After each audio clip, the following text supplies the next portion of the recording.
Hi, everyone. Earlier this year, I went deep into time management practices and principles. We talked about Parkinson's Law, strategic planning, decluttering the brain and the calendar, and the power of ultradian scheduling.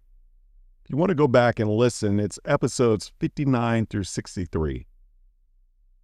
The topic of how we manage our time is critical for our mission here at Own Your 5 to 9, as we look to help more individuals and families get out and remain out of burnout.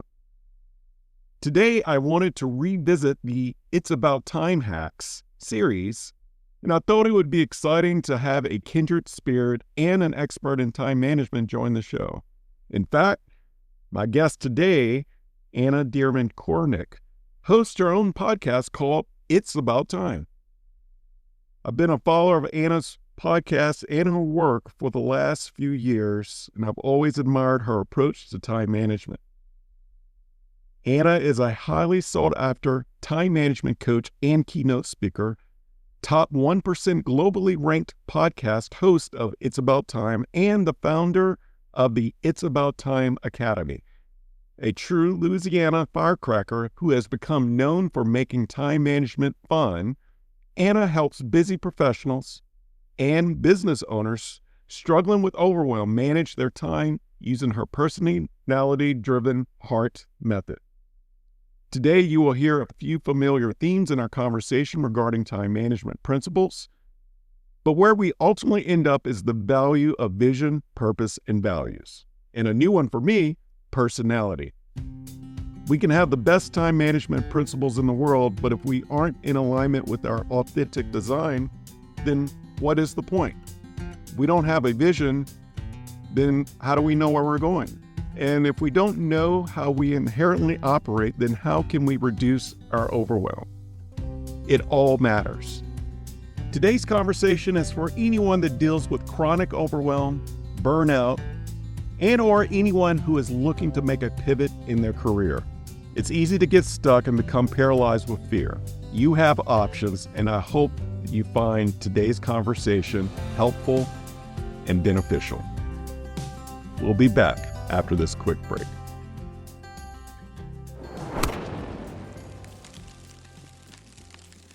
You are listening to the Work Life Eubiosis podcast with your host, Charleston Edwards.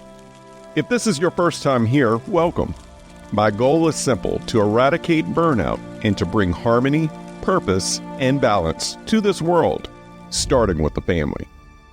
My hope is that this show and the story shared will provide encouragement and ideas that will be valuable to you on your journey to work-life freedom. So let's dive in to today's episode.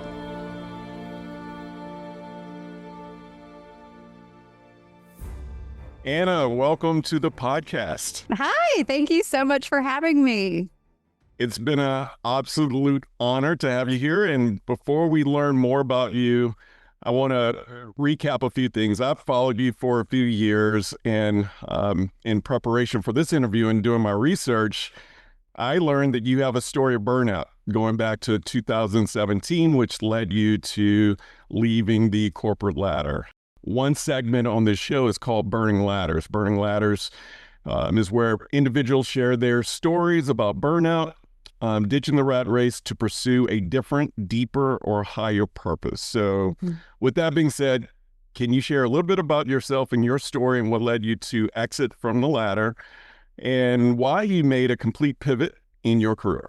Sure. So I can't tell you about the burnout without starting from the beginning. I promise I'm not going to give you an hour-long life story, but my career actually started on Capitol Hill, Washington, D.C. Right out of college, I was hired to be a congressional scheduler. So it was my job to manage a congressman's schedule minute by minute from the moment he woke up in the morning until he went to bed at night. It was wild. My inbox was a constant avalanche of invitations and registrations and travel confirmations and just all of this crazy stuff. And I loved DC. I loved working in that high energy, always moving atmosphere. But I really started to miss home. So, Charleston, I'm from Louisiana. And if there's one thing I need you to know about Louisiana, it is that our food, our culture is absolutely just inimitable. You can't find it anywhere else. And I really started to miss home, which absolutely surprised me because I could not wait to get out of my small town in Louisiana.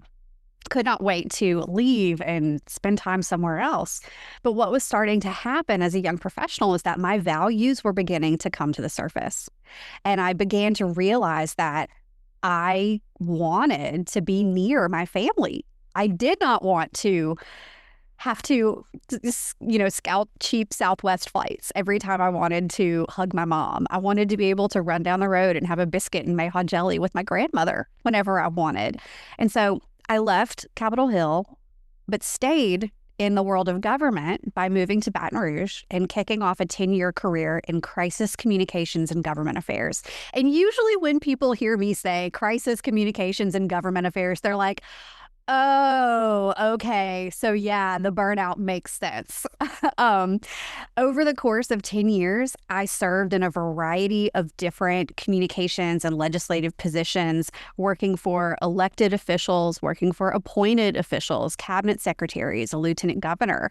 And my role, regardless of which agency I happened to have on my business card at the time, was always some type of rapid response, always on, always thinking, always problem solving mode. And it got to be a lot. And so I planned this escape route where I was going to move from government Baton Rouge to laissez-faire New Orleans and work for a PR firm. There was this well-known PR firm in New Orleans who was known for their work in the tourism and hospitality industries. I thought, that's what I want to do. And so I interviewed with them. I ended up getting hired. And Charleston, my very first day, when they introduced me to the team, they said, this is Anna Dearmon. I was Anna Dearmon at the time, and she's the newest member of our crisis and industry team. So there I went from the world of crisis and government affairs. I'd planned my escape route and ended up not just back in it, but even deeper than I was before. Because now my entire job was just crisis. And it was managing crises for healthcare and hospital clients, managing reputations for universities that were on the brink of financial collapse. There was a nonprofit embezzlement scheme that I navigated. And the thing is that even aside from managing communications for organizations through hurricanes and oil spills and droughts and floods and plant explosions, even though you're hired by a company, you're working for people. You're working for people. And it's people who are experiencing the most stress that they have ever had in their entire lives. People who don't know if their business, their job, their livelihood, what they have built is going to survive this crisis. And in an effort to be there for them, both strategically, but also emotionally, relationally, you can guess that I wasn't there for myself. And so I started missing out on the exact things that I moved home from DC to Louisiana to be a part of. I can remember specific friends' baby showers that I missed because I was working, wedding parties, festivals, birthday parties, brunches. I was missing out on life. And I knew that wasn't the life that I wanted, even though I had built what so many people saw as this prestigious, high level, fancy even career, solving problems and navigating crisis. But I knew that if I kept up that pace, that I wasn't heading for anywhere good because my relationships were crumbling. My health was not in a good place. And so it was around 2017 that I decided to completely walk away from it. And people thought I was crazy. And I even went through a period of time where everyone who asked me, "Wait, what are you doing next?" I would give them a different answer just to see how it felt. I was just test driving, like, oh, yeah, I'm going to do social media freelancing. Oh, I'm opening a PR consulting firm. Oh, I'm going to support women who want to run for office. Like, I was exploring. And it took a lot of trial and error, a lot of increasing self awareness, listening to others, most importantly, listening to myself to really arrive at this point of knowing without a doubt that it's my life's mission to help people stop feeling overwhelmed so that they can spend time on what matters most, whatever that what matters most means to them. And so that's what I get to do every day now.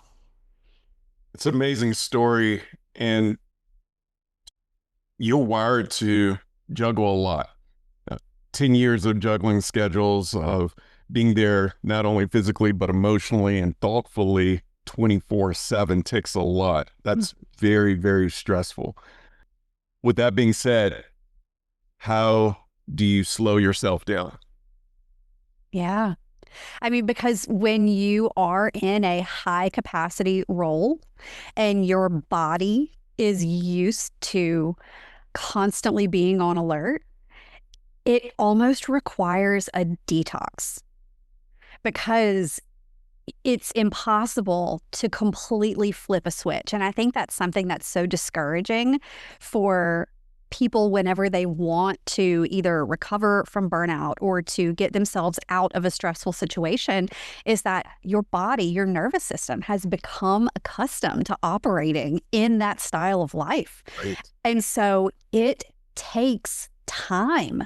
It takes time. I remember no longer being employed and still reaching for my phone every 30 seconds. PTSD. Exactly. There was no crisis or emergency or news media calling me or sending me messages, but my body was so used to it. And so it took being really intentional about, okay, how am I approaching screen time? And this is when I really started diving into resources. This is where that exploration really began, because I had to figure out, how do I right the ship? And so Cal Newport's Digital Minimalism and Deep Work both played really important roles in helping me transition from compulsive phone checking to it just being a tool that I use for communication. And so that's really what came next, was just this period of exploration. And, I'm sure you've experienced this. One book will recommend or reference 3 to 5 others.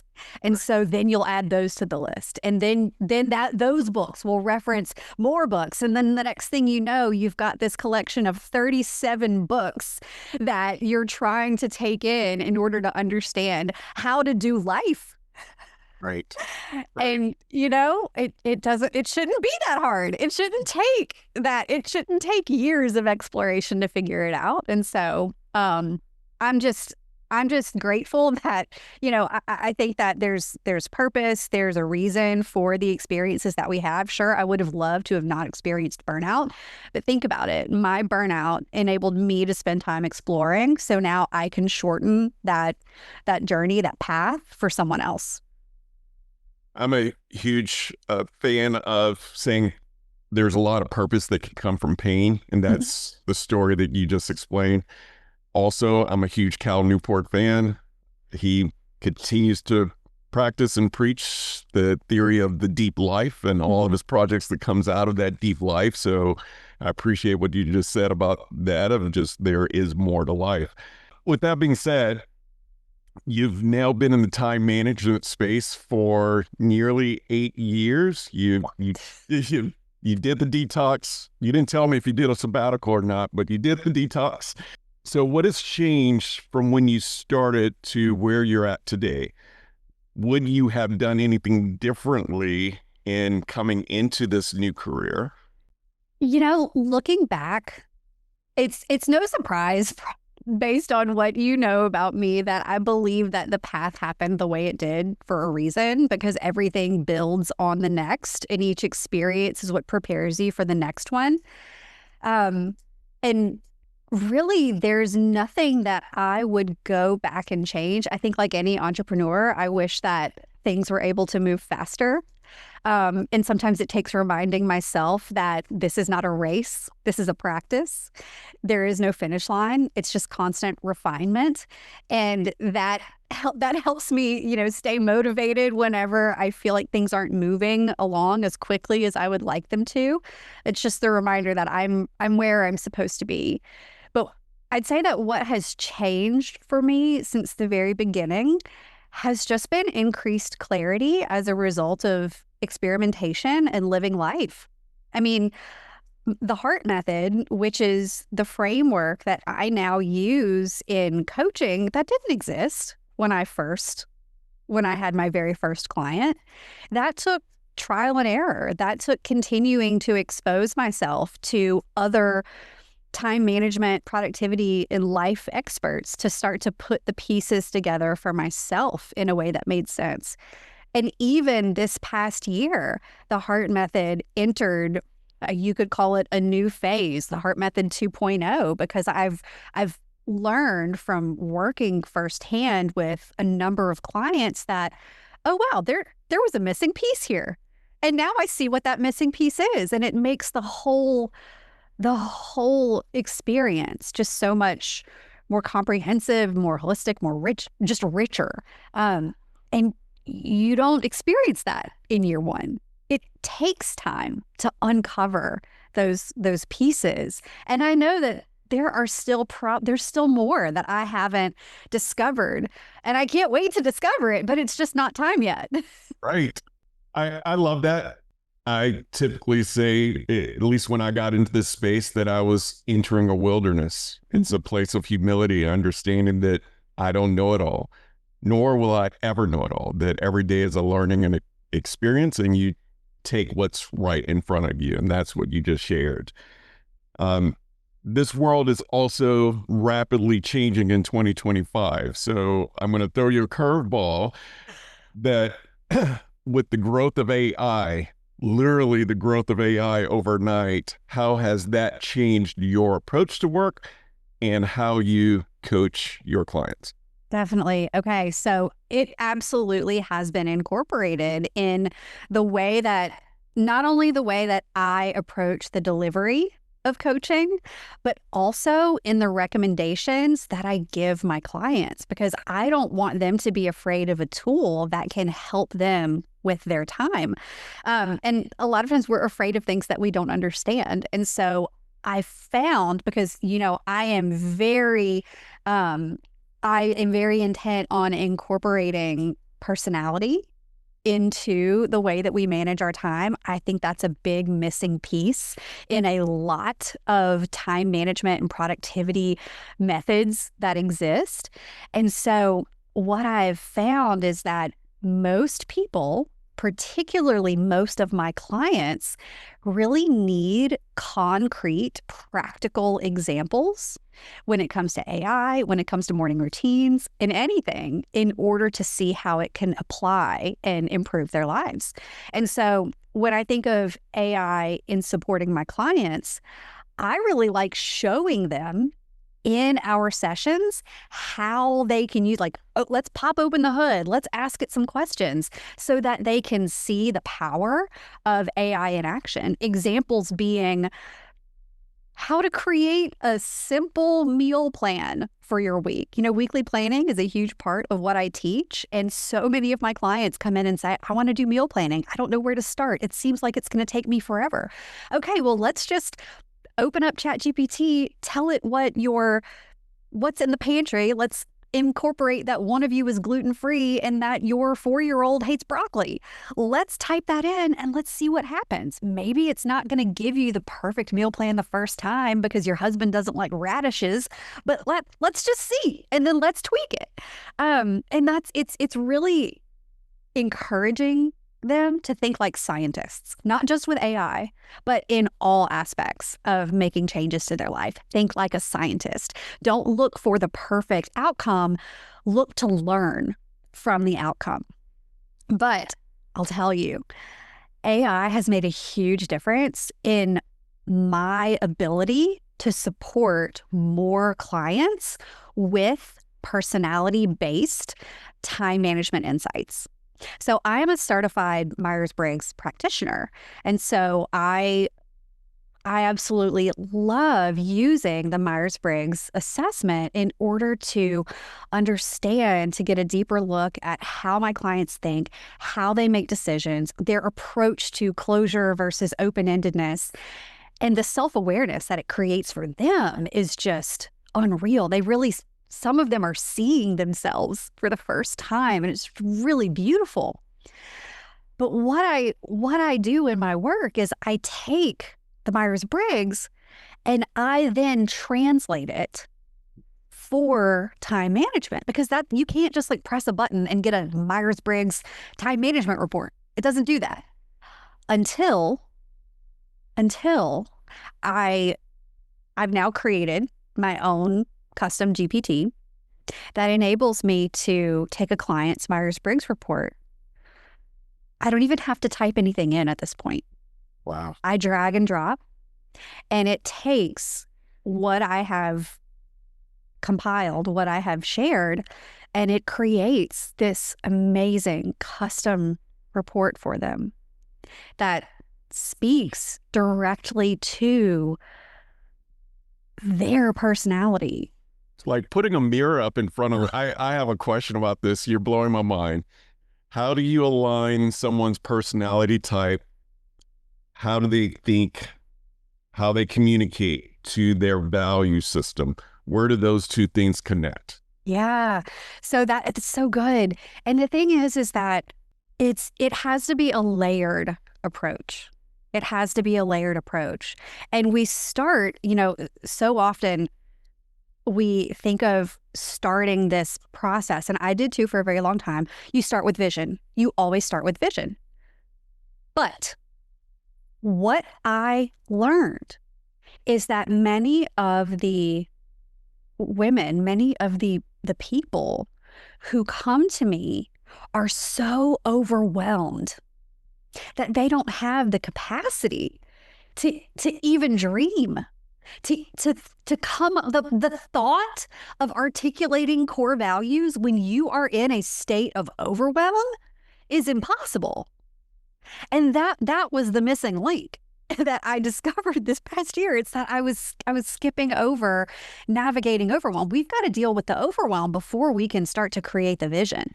Yes. And so that's why so many of these clients were struggling, is because every resource out there says start with your vision. And they're like, how am I supposed to start with my vision when I have to figure out who's picking up and dropping off the kids at camp this week, what birthday party this weekend, and how I'm going to finish that presentation at work while my coworker Sarah is on vacation?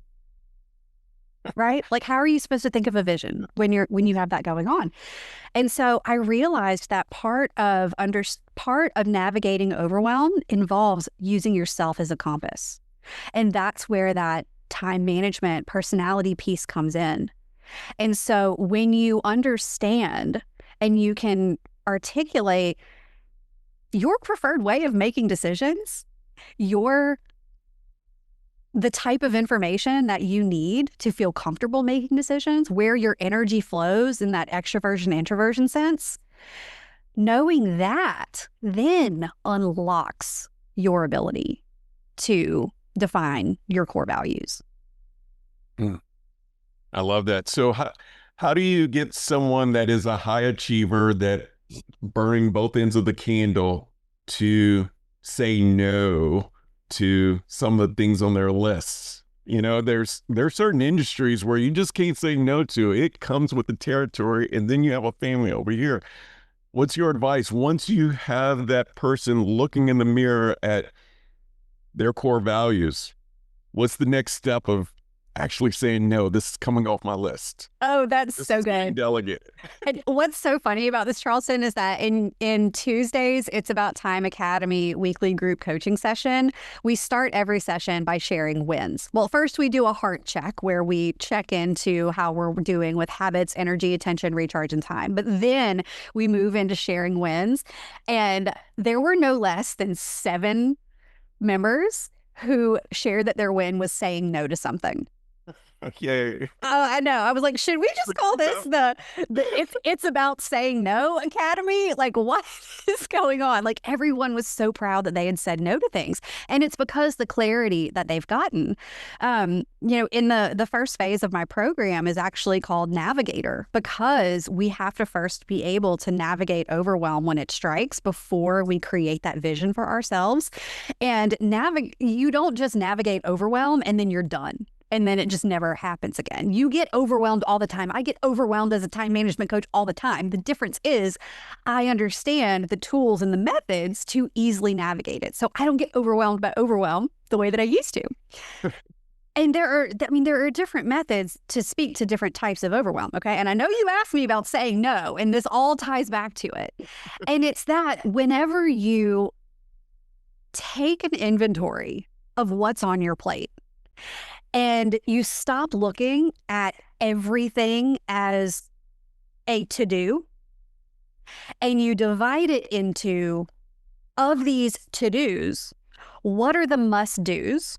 What are the should-dos? What are the want-to-dos? And what are the could-dos? Because again, part of the overwhelm is looking at everything as, well, it's on my list, so it's a must do. Absolutely not. That's not the case. Because those should do's very often are things that we feel obligated to do because of some type of pressure, whether that's internal or external. And so even just doing those things, it drains us of our energy. And sometimes we don't even realize that we have things on our plate that we don't want to do, that we don't need to do, that are just there because we're trying to appease someone. And for what? But when we really label it and call it what it is, that's a should that's been placed upon you, it makes it easier to say no. It just does. And even those high achievers who have a lot on their plate. They've got family, they've got work, they're probably volunteering. Not to mention, most people have a side gig and professional development these days. Not everything on your list is a must do. And when you get clear on that, it makes identifying the no's easier. You just made a strong case for needing a coach. Because Awesome. a lot of people can't see the shoulds. Mm-hmm. It's a have to. You need that accountability partner. You need the clarity. You need a voice like yours to tell you that to go deeper, is this something that really needs to happen? So Right. you just made a case for it, and it makes sense. This episode is brought to you by Own Your 5 to 9, an organization committed to freeing families of the rat race and burnout. Every organization has a leader, mission, and a set of values that drives the organization. But this is commonly missed in the most important organization in the world, the family.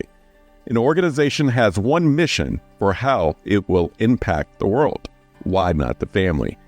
An organization goes into strategic planning routinely to align its values, mission, and projects.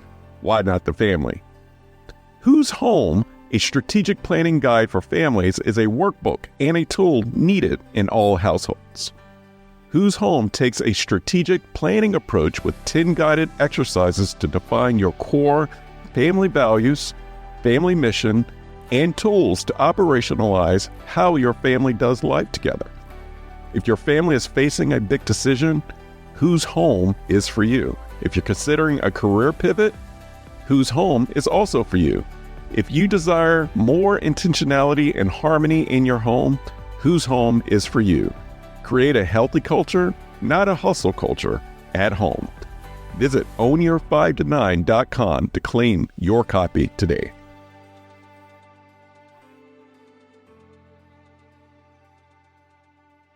So let's see Do you practice what you preach? Tell me about your home life. I know that you have a family. You are running a thriving business. What are your pain points? What happens when your week goes off the rail? Do you come back to any common principles of a no meeting day, or what are those boundaries that resets you? Oh, that is such a fun question. I do aim to practice what I preach as much as I can, but I am not perfect. And when people say, Anna, how do you do it all? I don't. I don't do it all. Um, and I'm okay with that. And I think that's one of the biggest struggles is being okay with not doing it all. Because when you are intentional about what you are doing, you're able to do those things so much better. But in a practical sense, so I've got a 3-year-old, oh no, I've got a 4-year-old. Sorry, I've got a 4-year-old and a 6-year-old little girl. I've got 2 little girls. They are precious. They are so much fun. They are your typical oldest and youngest girls. My husband also owns a business we run together, Studio Pizza Productions. It's a podcast and YouTube agency. And so we share an office. So we're together pretty much 24/7. I could throw a piece of paper at him right now because he's right there. But what really makes life work for us is a weekly planning session. I mean, really, if there's one thing that I can point to, it is taking time to have a plan before we walk into our week. Because if I wing it, and it's not just me, it's everybody. If I wing it, I'm going to choose the path of least resistance. I'm going to go into default mode, and it's not going to be intentional, and it's not going to be good. But here's the thing. So often when people are like, oh, Anna, you do a weekly planning session, they picture me sitting down either at my desk or my kitchen table with a cup of coffee, and I'm like got my laptop, and it's like 30 solid minutes of like focus time. It is not like that at all. It's more like 10 minutes standing at the kitchen island with my laptop and a notebook, and then making a snack and putting on a different TV show for the kids. And then later that day, it's looking through the pantry and putting together the meal plan for the week with my husband. And then before bed, it's checking the weather and pulling outfits for the week for my girls.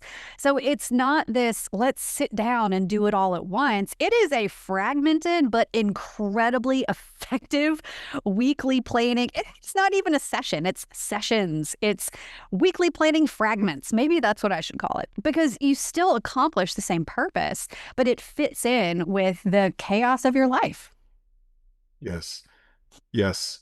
I wholeheartedly agree. It was an epiphany that hit our household a couple of years ago that we needed to have a weekend check-in. Yeah. We have a one-pager that we complete together. We used to sit down and have an official meeting, and then we realized that was creating more tension. Right. So getting information on that paper looks very much like how you just described it. It's like 5 minutes, me beside my calendar, then my wife takes it, does the same thing, and it hangs above the kitchen sink. We both see it, and we are on the same page for the week. Game changer. I love that. That is so great. That's great. It's just a one-pager. That keeps it so simple. Doesn't have to be a whole thing. Yeah, we both have our own detailed calendars, but it's the family, like what needs to get aligned, who's going where, what are we eating, right? What are we going shopping, and it works. Yeah, I mean, it's not perfect, but it works. And that's the thing, is that we can't let the pursuit of a perfect system get in the way of something that works. Exactly. So with that being said, I want to shift back to the heart of the matter. We both have hearts for people that live in overwhelm. You are a certified time management coach. And before we hit record, we talked about this, that a lot of time management coaches will evolve into life management. Do you see yourself as a life management coach, a life coach, helping people reset their entire lives? With that being said, and here's a curveball question, how many of your clients actually leave their career after finding you? Like, Oh, how many people hit that crossroads and they are going a completely different way because they've realized some clarity about their purpose or a new calling? mhm. Oh, that is fun.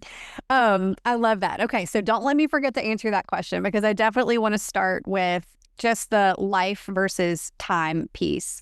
So, I am actually considered a certified executive leadership coach and a certified professional coach. I am not technically a certified time management coach. Okay. Because at the time that I was looking for coaching certifications, I could not find any time management related certifications. And I gradually began to see why. Because it's very niche. But the thing is that like what I learned in coach training is that when you are equipped with the skills of a coach, asking powerful questions in order to help individuals get to the root and therefore the solution to their problems, you're equipped to coach on anything. Right. But my heart has always been in helping people overcome overwhelm. And I remember when I was at my Myers-Briggs certification, this was even before I became a certified coach. When I was at my Myers-Briggs coaching certification weekend, it was a weekend training in downtown New Orleans. At the very last day, they asked us to separate into groups based on how we plan to use our certifications. And there was a table full of coaches, a table full of guidance counselors, and there was maybe a table full of, I guess it was like counselors, therapists, and then coaches. And then there was this other random table with me and like one other guy because I knew I didn't want to be a coach.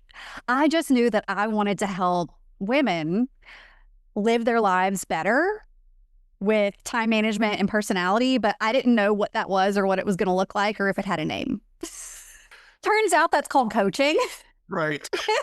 I should have been at the coach's table, but I didn't know. So, and so that's where it always stemmed is that I knew that I saw the struggle where so many people tend to think that the struggle is time. I need better time management. I need to figure out, I need a new planner. I need to figure out how to manage my time better. When the reality is that it's not about managing just your time better, because that's like rearranging your junk drawer. Like, what does that accomplish? It's still junk. The real heart is getting clear on the purpose, the vision, and the values so that managing your time becomes easier because every decision that you make is rooted in purpose or getting you closer to a bigger vision. Because when you don't have the purpose, when you don't have the bigger vision, every single decision you make, it's like it doesn't even matter. Right. Which is why so many people are overwhelmed because there's no lighthouse, there's no compass directing you to what a good yes and a good no is. Right. And so that's really sometimes I feel like I'm tricking people in a way because it's like, oh, you think you're coming for time management, but I'm really going to help you figure out your life's purpose. What do you think about that? You know, because that's a big part of it. It's almost like holistic or a functional doctor, right? Like time management is the signal on the dashboard, right? Yes. Right on the dashboard of a car, but you have to go deeper.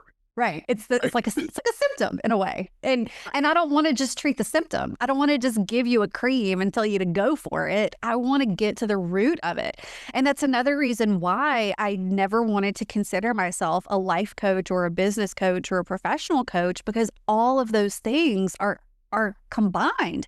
The way that you are managing your time at home impacts the way that you show up at work. The way that you approach your energy and energy drains at work impacts the way that you show up at home. So we have to take a holistic look at everything. It can't just be work productivity. It can't just be home systems. It's got to be a little bit of both. Oh. And have I ever had clients change careers? I have had clients negotiate hiring new team members in order to have someone to delegate responsibilities to once they've gotten clear on their purpose and what's in their genius zone. I have had clients apply for and be accepted to graduate school in order to start pursuing what they really felt passionate about. I've had clients pursue side gigs that enabled them to channel their passion while still maintaining the full-time role that they had. And then I've had clients, completely change industries because sometimes clarity looks like realizing that if you don't make a change, you're going to continue living the rest of your life based on shoulds and other people's priorities. Yes. Do you find yourself coaching more in the realm of employees or entrepreneurs? And does your approach change for where someone is at in their lives? Or does it start at the personality tests and going from there? Yeah. So I would honestly have to split hairs to figure out what that percentage is of professionals to entrepreneurs, because I do work with both. I even think about my current academy members, and it may actually lean professionals with some entrepreneurs. And then I have some professionals who are also entrepreneurs. And so then everything gets a little blurry because so many, I find that even my professionals are entrepreneurial minded. You know, they're looking to innovate in their roles. They want to make a change. They're not interested in just existing and being a part of the status quo. Like, that's something that I noticed that they do all have in common. But regardless of whether they are a W-2 or a 1099 or an entrepreneur or a full-time employee, the only thing that really changes is the structure of certain systems that they put in place. I mean, it's kind of like coaching someone with no kids versus coaching someone with 4 kids. It's going to be a lot of the same fundamentals, but some of the systems and the execution might look differently. Right. I mean, entrepreneurs typically have a lot more autonomy when it comes to how and when they work and how and who they delegate to. And so, but sometimes that freedom can be really, can be a lot. That freedom can be a double-edged sword. But in the professional world, it can feel a little bit more confined because they can't just up and hire someone in order to offload the low impact tasks that they're doing. I mean, sometimes I can help a client set themselves up to have that conversation with the supervisor by showcasing the work that they've done and what they've uncovered. I mean, that was a big win, having a new position hired to support that team member, all because of the work that they had done individually to determine where their time needed to go. Right.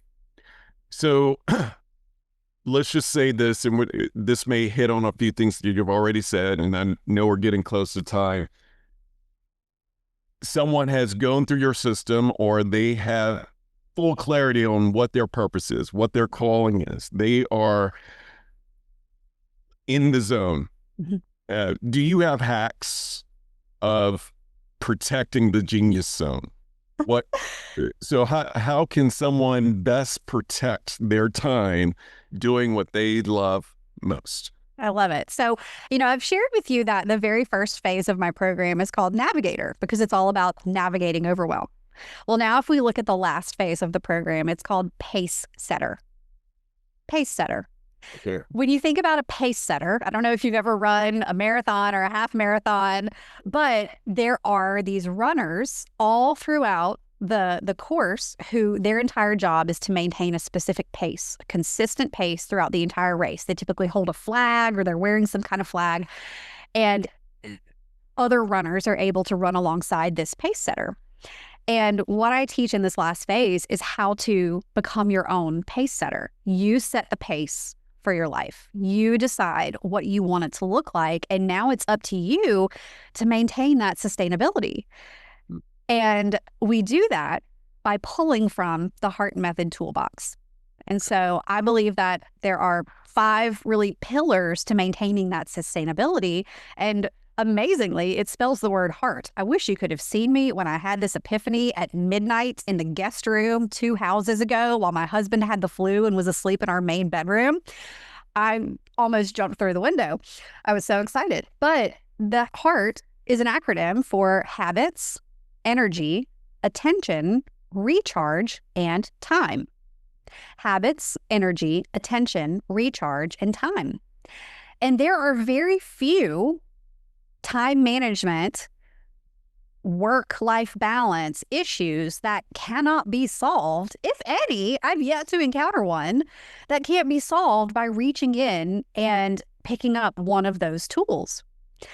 Maybe in order to protect time in your genius zone, you need to establish the habit of communicating your availability in order to protect your attention.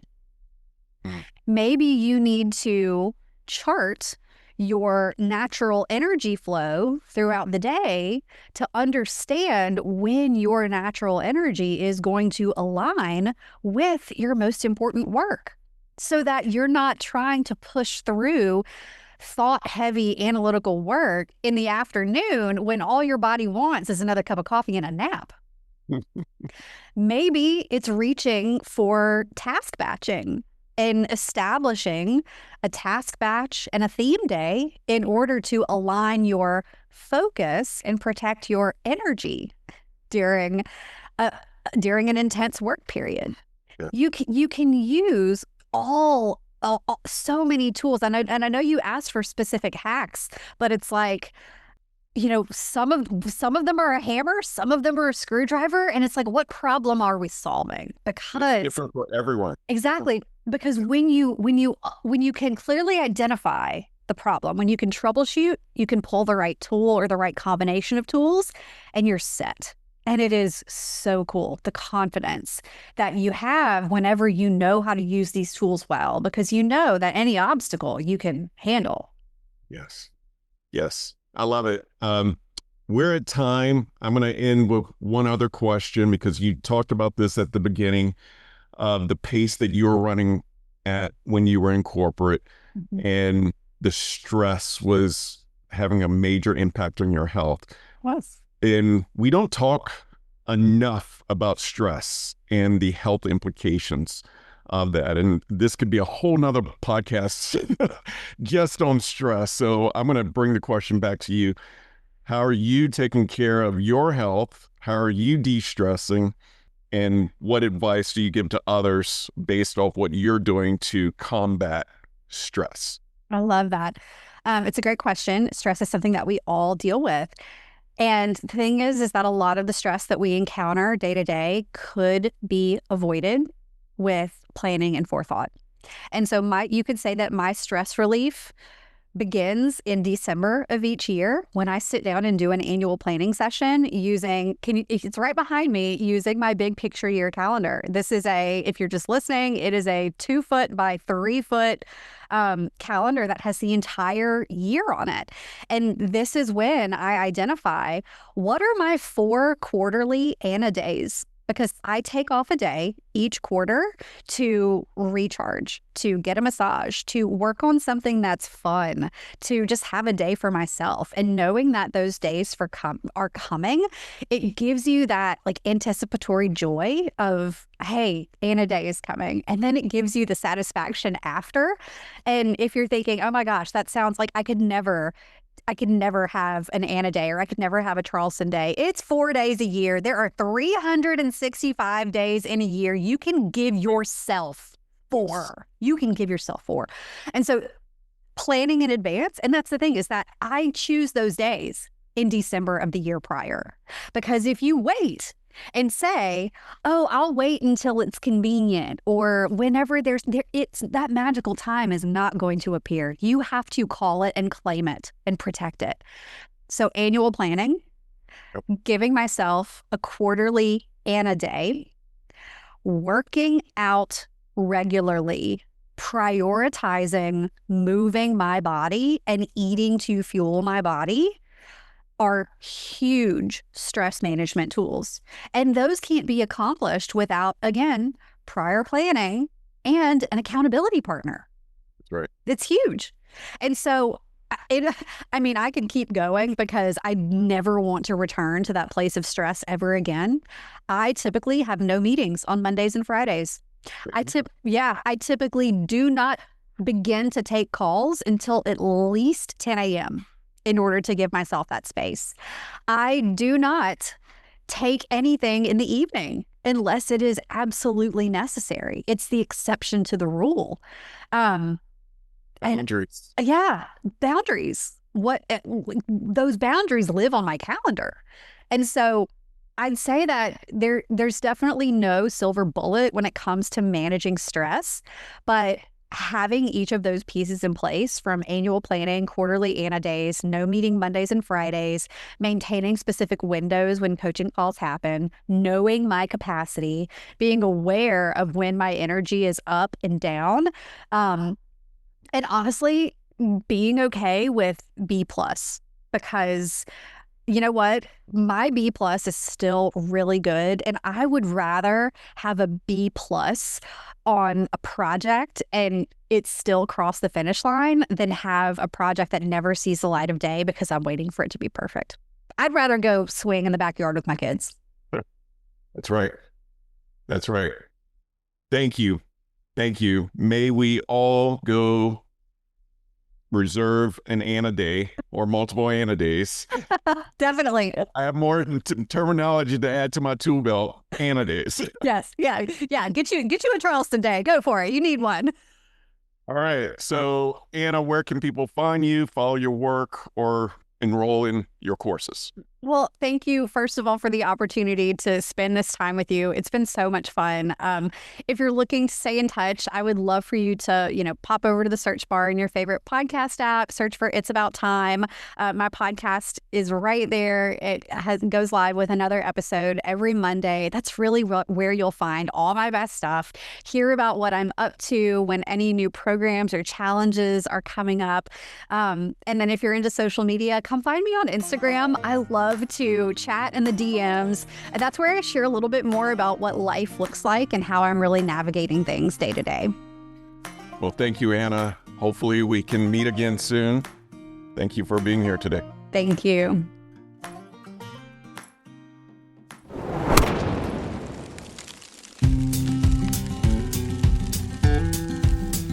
Thank you for listening to the Work-Life Eubiosis podcast, part of the Work-Life resources created by Own Your 5 to 9. I hope that you have found encouragement and a few ideas to strengthen your journey to purpose, freedom, and balance. Have you overcome burnout and found a new way of life? Millions around the globe are still at the risk of burnout and losing it all. And your story may be the one that sparks not only a dream, but action. Visit ownyour5to9.com for more information and submit your story. While you're there, join the Work-Life Eubiosis newsletter and receive additional resources weekly right to your inbox. If you enjoy this podcast, take time to subscribe, rate, and leave a review. Share it with a friend or loved one. Remember, the most important organization in the world is the family. Let's do our part to strengthen it. Thank you for listening.